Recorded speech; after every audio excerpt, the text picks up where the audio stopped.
할렐루야. 오늘 우리는 참 놀라운 말씀을 펴놓고 있습니다.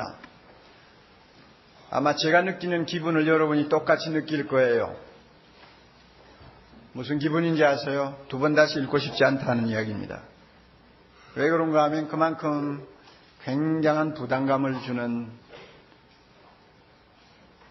어떻게 보면 너무 우리하고는 동떨어져 있는 이야기처럼 들리기 때문입니다. 아마 예수님의 말씀을 직접 들었던 당시의 제자들이나 청중들도 비슷한 반응이었지 않을까 이런 생각을 합니다. 한데 얻어맞은 기분을 느꼈는지도 모르죠. 당시의 사람들은 구약에서 하나님이 살인하지 말라 하는 계명을 주신 거 너무 잘 알고 있습니다. 그리고 그들은 사람만 죽이지 아니한 이상은 자기는 살인하지 말라는 계명에서 자유한 사람이요, 전혀 양심의 가책을 느낄 필요가 없다고 하는 생각들을 다 갖고 있었습니다.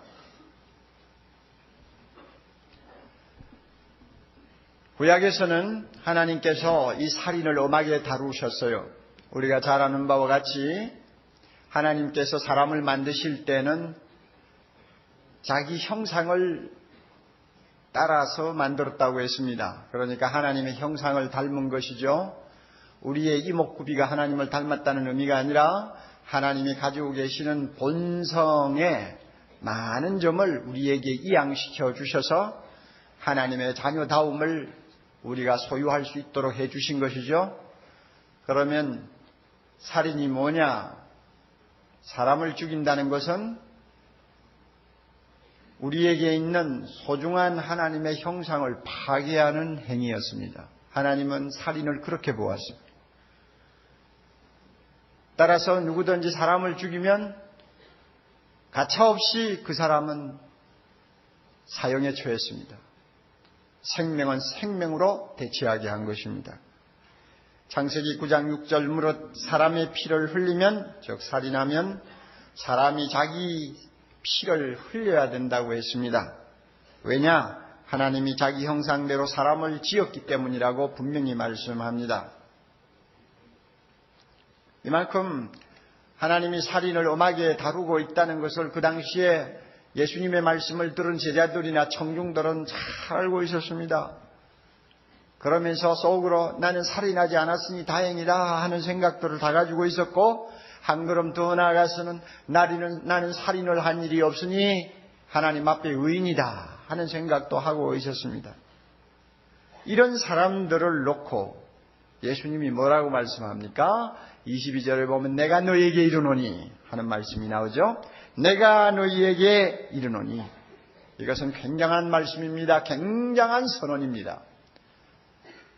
너희들이 구약을 통해서 살인하지 말라는 계명을 배웠고, 너희들이 서기관과 바리새인을 통해서 살인을 하지 않는 것은 사람을 죽이지 않는 것을 의미한다 하는 정도로 배웠는지 모르지만, 내가 이제 이 계명에 들어있는 참뜻을 너희에게 보여주겠다 하는 말씀입니다.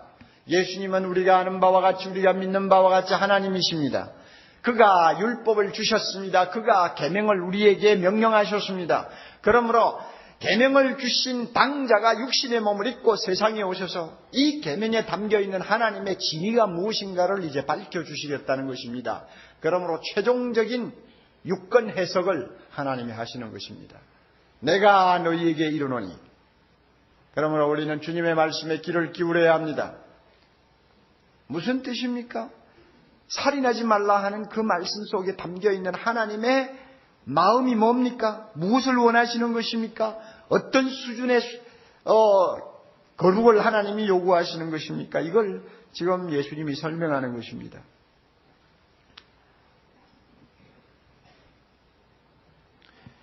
내가 너희에게 이르노니, 그 다음에 내용 보시면 참 기가 막히죠. 형제에게 보세요. 뭐하는 자마다? 노하는 자마다 심판을 받게 되고, 이 심판, 그 다음에 공회, 그 다음에 지옥불 하는 말이 따라 나오죠.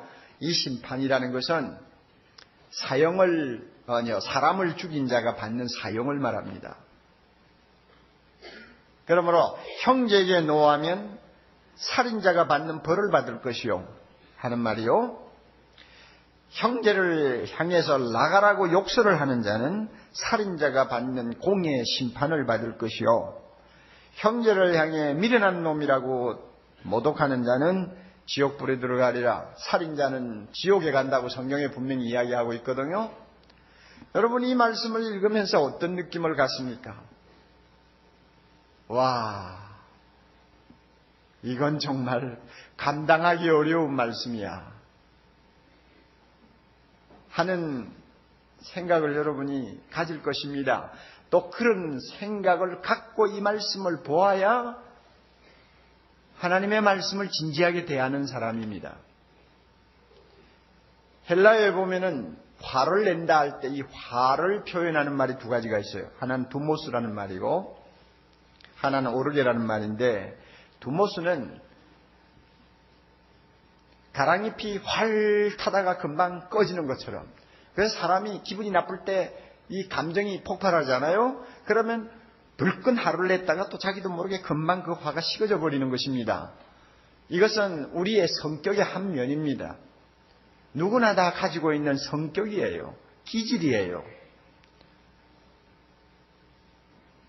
주님께서 이런 화를 놓고 말씀하시는 거 아닙니다.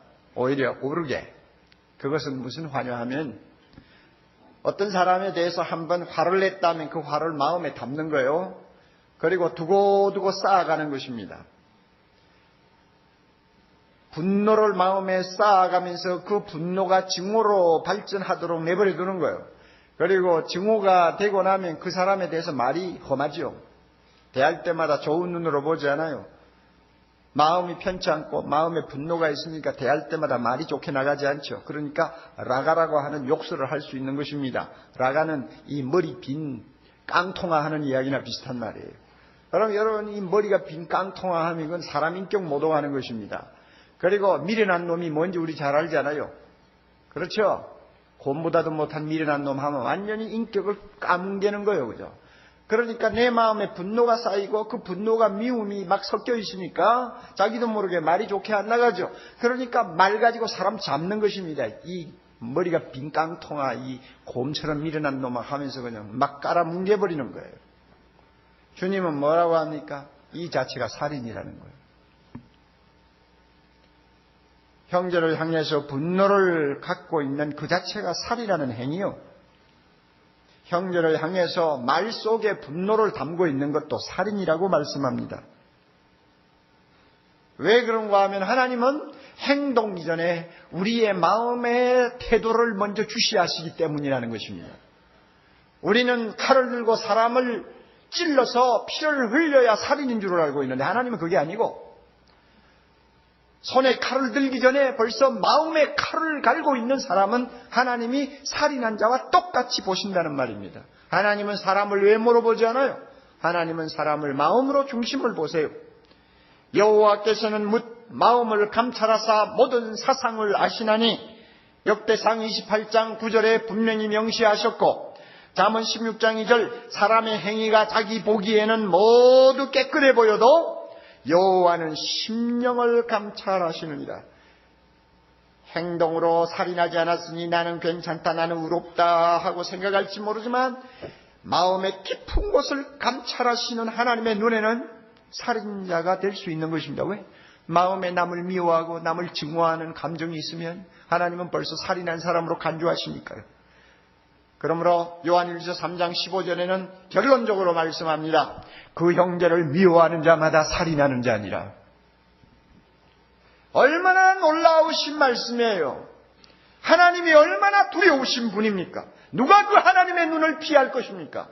멀리서도 우리의 생각을 통촉하시는, 우리의 감정을 읽으시는 하나님의 눈을 누가 피할 것입니까? 아무도 피할 수가 없어요. 그러므로 마음에 분노를 쌓아놓고 있는 사람을 너는 살인자라고 말씀하시는 이 말씀 앞에 우리는 두려워 떨면서 무릎을 꿇고 아멘해야 합니다. 살인하지 말라는 하나님의 계명 속에 들어있는 이 중요한 뜻을 우리가 깊이 마음에 담아야 합니다. 분노가 살인이라고 말씀하시는 이 말씀이 참 얼마나 진리인가를 우리는 실제 생활에서 자주 체험을 합니다. 또 봅니다. 미국의 문화를 흔히 일컬어서 분노의 문화라는 말을 쓰죠. 미국 사람들 화 잘 내요. 감정이 폭발하면 앞뒤가 없어요. 그래가지고 제일 잘하는 것이 뭡니까? 총 들고 나가는 거 아니에요? 총 들고 나가는 거. 그래서 다 총 가지고 있어요, 다. 이렇게 분노를 이기지 못해서 총을 들고 나가서 총기 난사를 함으로써 1년에 2만 명이 넘는 사람들이 희생을 당하고 있어요. 여러분, 분노가 살인이죠. 마음의 분노를 품은 사람은 살인자죠. 누가 이것을 부인할 수 있습니까? 저 자신도 가끔 그것이 진리라는 것을 실감하면서 깜짝 놀랄 때가 있어요. 요즘 우리 사회에 무리를 일으키고 참 우리 가슴에 아픔을 자주 자아내게 하는 사건이 있죠. 러브호텔 걸린 문제. 세상에 그럴 수 있어요?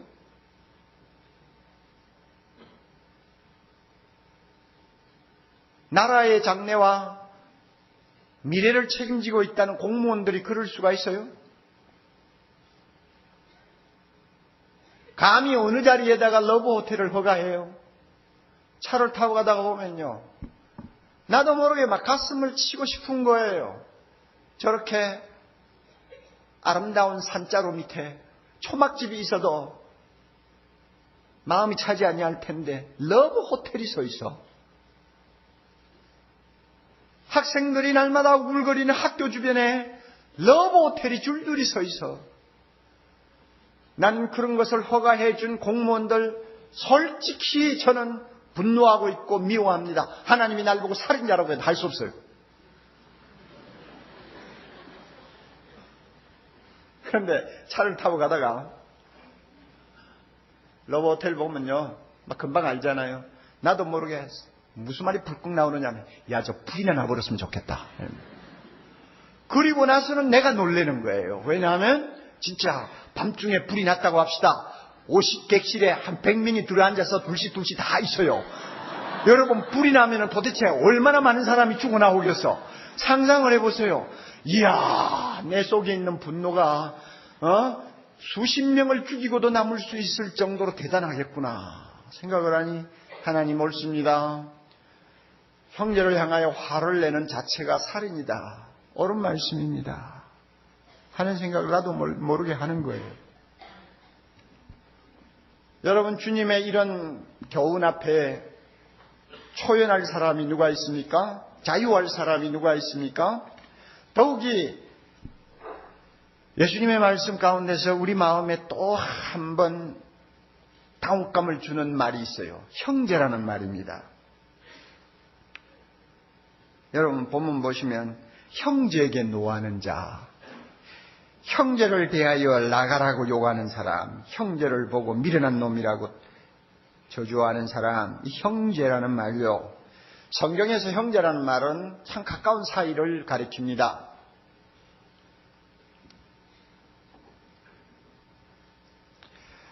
눈을 뜨면 날마다 보고 만나야 하는 사람들입니다. 가족일 수도 있고 친구일 수도 있고 교인일 수도 있고 이웃일 수도 있습니다. 이런 사람을 친구라고 그래요. 아니요, 형제라고 그래요. 맥스 루카도라고 하는 아주 탁월한 기독교 저술가는 이렇게 우리가 날마다 눈을 뜨고 보아야 되고 살을 비비고 살아야 되고, 그래서 분노하기 쉽고 욕하기 쉽고 또 어떤 면에는 서로 상처 주기 쉬운 사람들을 일컬어서 꼼짝없이 매인 사람들, 이렇게 재치 있게 표현을 했습니다. 말을 듣고 보니까 그래요. 꼼짝없이 매였어요. 꼼짝없이 매이다가 보니까 매인병에 들어서 매인병이라는 질환을 앓고 있다는 것입니다. 매인병의 질환이 뭐냐? 짜증이 자꾸 나고 화를 잘 내고 속에 쌓이는 것이 점점 많아지는 것입니다. 이런 건 사돈 팔촌도 안 되는 모르는 사람하고는 그런 일이 안 일어나요. 또 형제라고 할 수 있는 가까운 데 있는 사람 때문에 짜증이 자주 납니다. 화가 자꾸 치밀어 오를 때가 많습니다. 그리고 뭔가 나도 모르게 쌓이는 거예요, 자꾸. 그러니까 나도 모르게 형제에게 화낼 수 있죠. 형제에 대해서 좋지 않는 감정을 가슴에 숨기고 항상 쳐다볼 수 있죠. 얼마든지 가능하죠.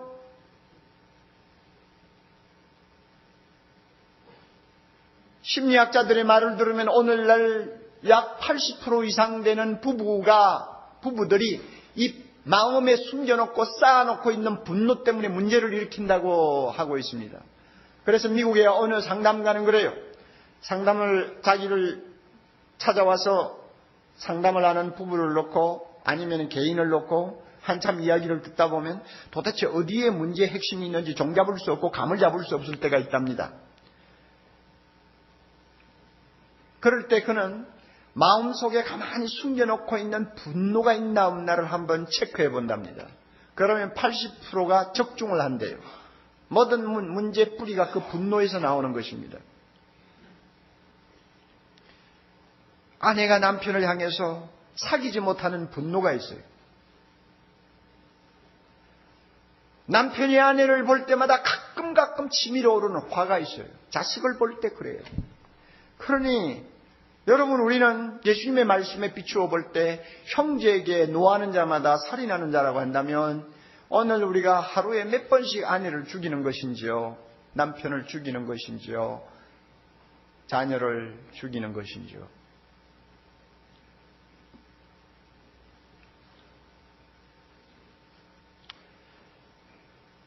마음에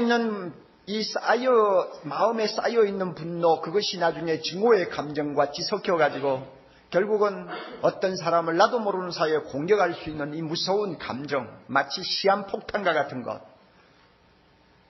이것은 남만 죽이는 거 아니에요. 자기도 죽여요. 남도 죽이고 자기도 죽어요. 제가 최근에 미국에서 나온 어느 잡지를 통해서 참 생각을 깊이 할 수 있는 내용 하나를 읽었습니다.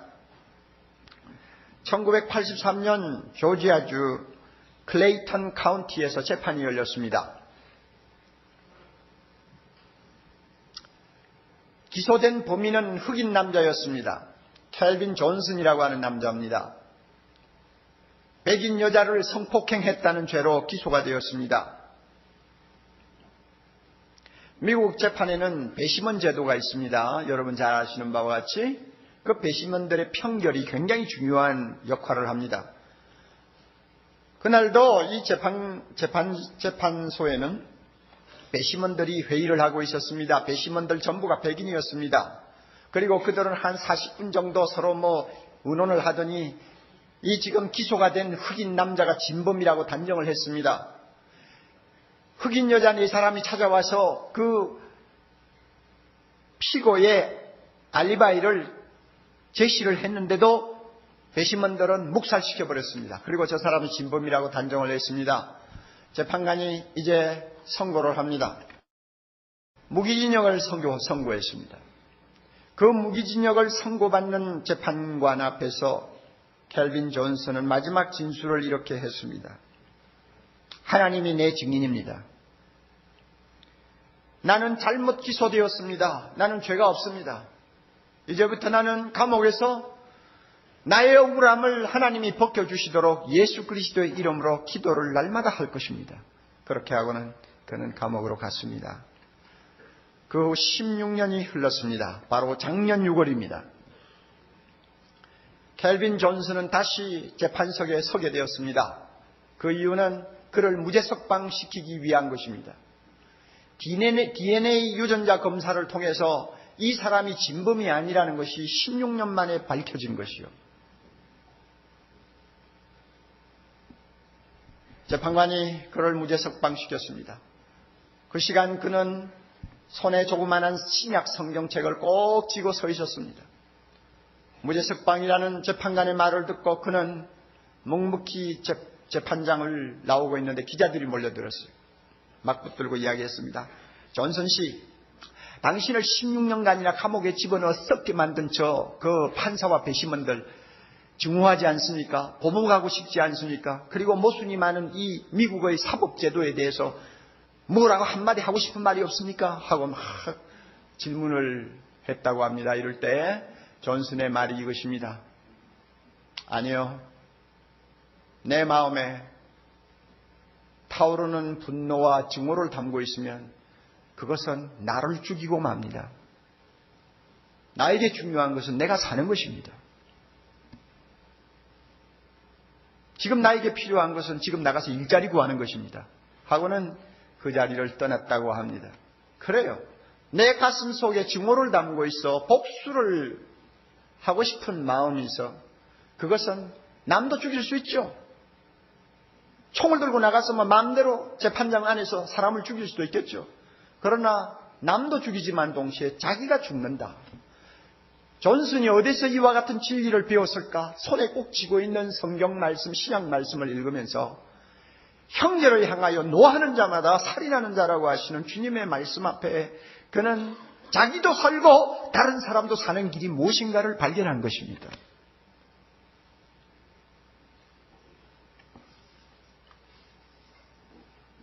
마음에 형제를 향한 분노를 안고 있는 사람은 예배 드릴 자격도 없다고 합니다. 하나님께서 그의 예배를 받으시지 않는다고 합니다.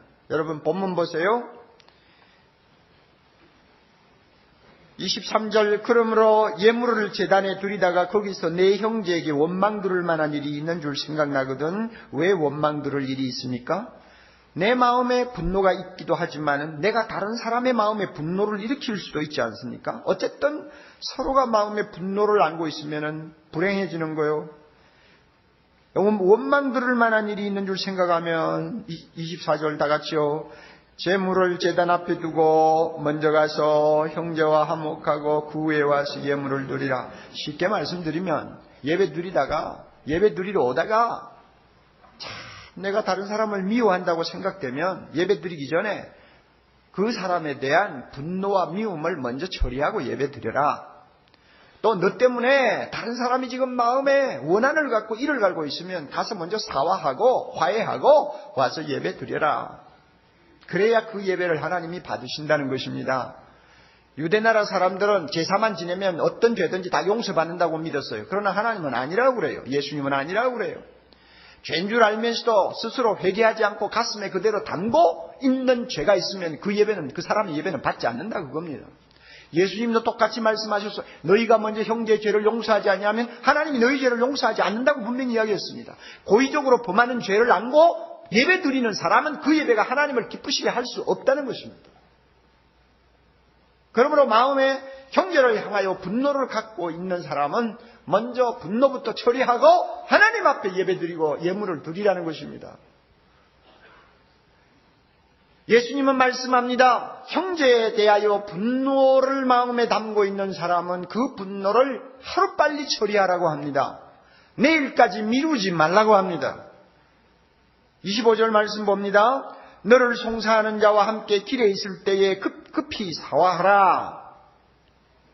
이 말씀이 무슨 뜻인지 아세요? 서로가 어떤 문제로 인해서 미워하고 서로 분노하고 서로 이제 대적하는 관계가 되었습니다. 아마 그래서 재판을 서로가 소송을 한 것 같아요.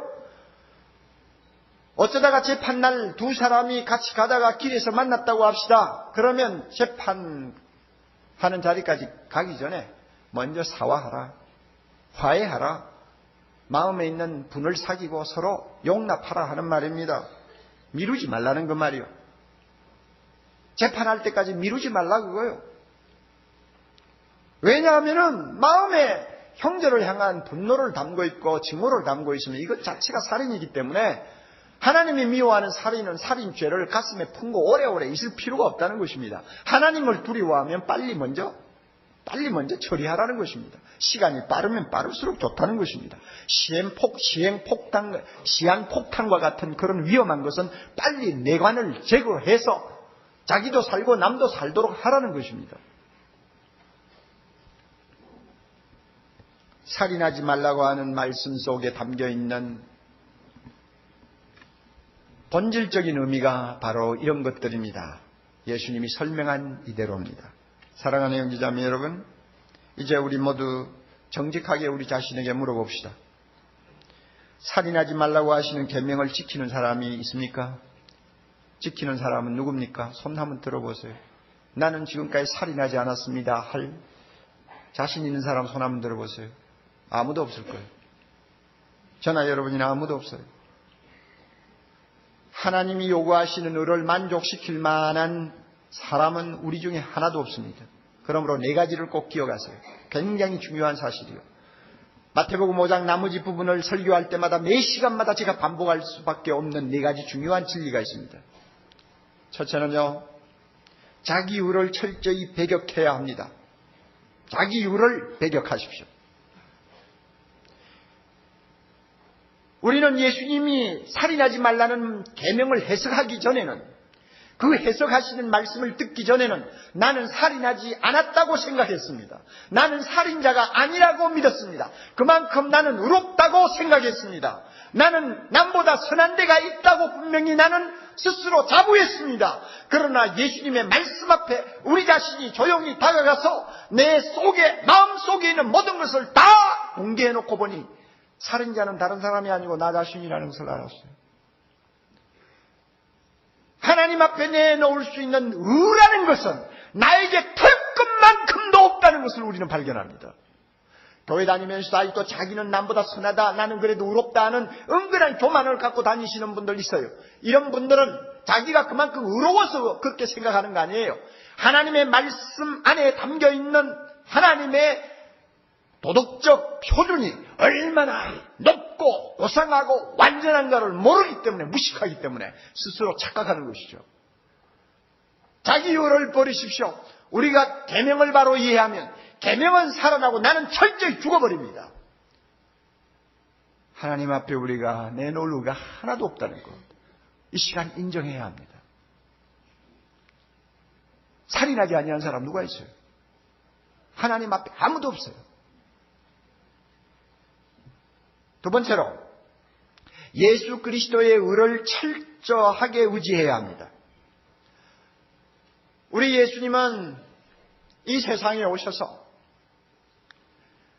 우리 스스로 하나님이 원하는 어떤 의를 이룰 수가 없는 줄을 너무나 잘 아시기에 우리의 모든 죄는 자기가 다 짊어지고 십자가에서 저주를 받으셨고, 우리가 행하지 못하는 하나님의 계명은 자기 자신이 세밀한 것까지 철저하게 순종하셔서 우리로 하여금 자기 의를 의지하게 만드셨습니다. 그러므로 우리가 하나님의 이름을 부를 때마다 우리는 예수님 뒤에 숨어야 돼요. 예수님 뒤에 숨어서 따라가면서 하나님을 불러야지, 예수님 없으면 우리는 하나님 이름도 부를 수가 없습니다.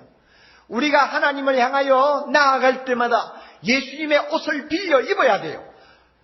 내 옷 가지고는 내 옷 입고 하나님 앞에 가지 못합니다. 냄새, 악취가 천국을 진동시킬 텐데 우리는 내 옷 입고 못 나가요. 예수님의 의로운 옷을 입고 하나님 앞에 나가야 됩니다. 이것 때문에 우리가 예수 믿는 것입니다. 나에게는 의가 없어요. 그러므로 예수님의 의에 전적으로 의지해야 합니다. 그분을 믿고 그의 옷자락을 꼭 붙들고 우리는 하나님 앞에 나가야 돼요. 세 번째로, 예수님처럼 되기를 소원해야 합니다. 우리는 잘못하면요, 이런 생각을 하기 쉽습니다. 자, 하나님의 계명 앞에, 하나님이 요구하시는 윤리적 표준 앞에서는 아무도 의인이 없다. 도무지 그 하나님의 요구를 들어줄 만한 능력이 나에게 없으니까 포기해야지. 그리고 예수만 믿으면 된다고 하니까 예수님만 믿자. 그리고 하루 12번이라도 형제를 미워하는 일이 있어도 그것 가지고 마음에 개의치 말자. 인간이니까 마음은 원이로도 육신이 약하다. 그러므로 그럴 때마다 예수 이름 부르고 예수님 앞에 회개하고 용서받으면 돼. 그러니까 화가 날 때는 화내고 용서받을 때는 용서받고 이런 식으로 살자. 이것이 신앙생활이다. 아마 이런 식으로 해석하는 사람도 있을지 몰라요. 한국 교회가 이런 식으로 많이 가르쳐가지고 지금 많은 성도들이 문제가 일어나고 있어요. 아니에요. 한 단계 더 나가야 됩니다. 하나님이 우리를 용서하셨습니다. 하나님이 우리를 예수 안에서 의로운 자로 받으셨습니다. 그러므로 하나님이 우리에게 요구하는 중요한 목표가 하나 있어요. 예수님처럼 되는 것입니다. 하나님의 맏아들 예수님처럼 되는 것입니다. 예수님이 뭘 했기에? 우리 보고 예수님처럼 되라고 합니까? 예수님이 세상에 계실 동안 그 역시 365일 떼놓을 수 없는 꼼짝없이 매달리는 사람들, 그런 사람들을 데리고 살았습니다. 꼼짝없이 매인 사람들에게 시달리며 살았습니다. 완전하시고 거룩하신 예수님의 눈에 그들이야말로 허물투성이요. 아마 예수님이 진짜 죄성을 갖고 있었다면 하루에 100번, 200번이라도 화가 나서 못 견뎠을 거예요. 용서할 수 없는 일들이 얼마나 많이 있었어요. 그런 사람들에게 시달리면서도 주님은 어떻게 하셨어요? 시종일관 용서해 버렸습니다. 시종일관 용서해 버렸어요.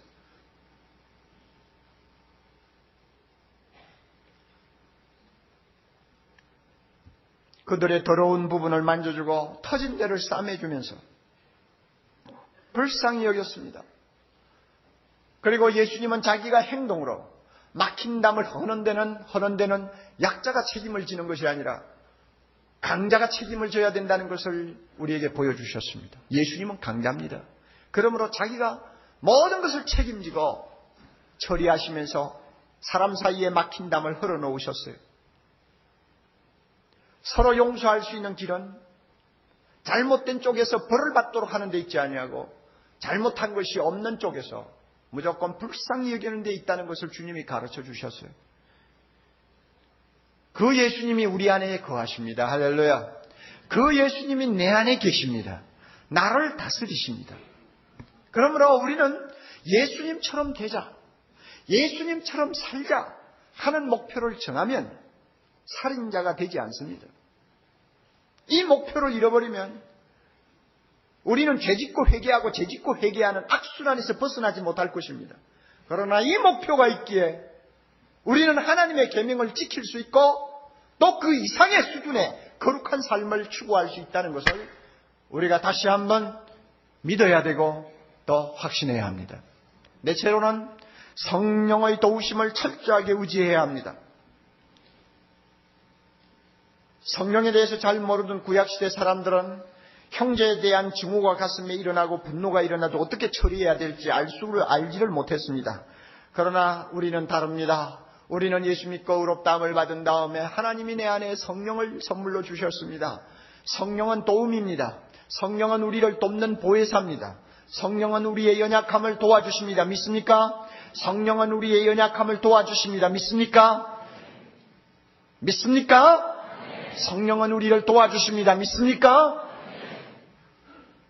그렇다면 내가 예수님처럼 되기를 간절히 사모하고 성령에게 전적으로 나를 의지해서 성령님 날 좀 도와주세요. 예수님처럼 내 마음이 분노로 가득 차지 않도록 해주세요.